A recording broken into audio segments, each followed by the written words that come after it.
Final feliz tamén para a desaparición dunha muller de 90 anos de Gaíme, unha aldea do concello ourensán de San Amaro. Foi unha busca angustiosa contra o reloxo, porque a muller necesita conectarse unha bomba de oxíxeno 16 horas ao día. Por sorte, malia pasar toda a noite a intemperie, atoparon esta mañá, foi trasladada ao hospital por precaución, pero estaba ben.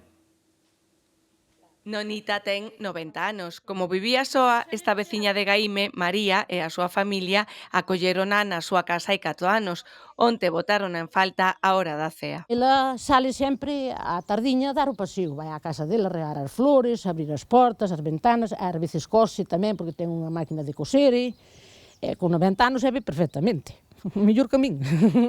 É o que fai, e despois fai o recorrido, si, outra vez alrededor, e ven para a casa. Pero onte eran as 9 da noite e non viña. Entón foi cando empezamos a buscar nela, porque nunca non fixera semejante cousa. A veciñanza de San Amaro, Emerxencias do Carballiño e a Garda Civil foron á súa procura pola aldea ata as 4 da mañá, sen atopar nin rastro. En canto se fixo día, retomaron a busca.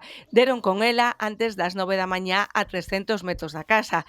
Xa na noite rastrexaran por aquí, pero desta vez contestoulles o chamala. Cren que puido caer e non era capaz de levantarse. Estaba sentada, así nun matorral, uns silvas e centos, e foi onde a encontraron. E ela sei que lle dixo ao meu irmão, que chamou, dixolle Nonita, e ela faloulle, porque senón tamén non había, conforme estaba non había. Ela sei que lle dixo ao meu irmão, dixolle, levántame. O guardia sei que lle dixo, no, espera un pouco. Ela dixo, levántame que mando eu.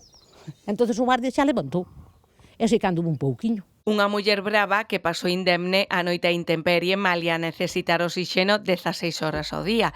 Trasladaron a ambulancia ao Hospital de Ourense para unha revisión, pero aparentemente atopábase ben.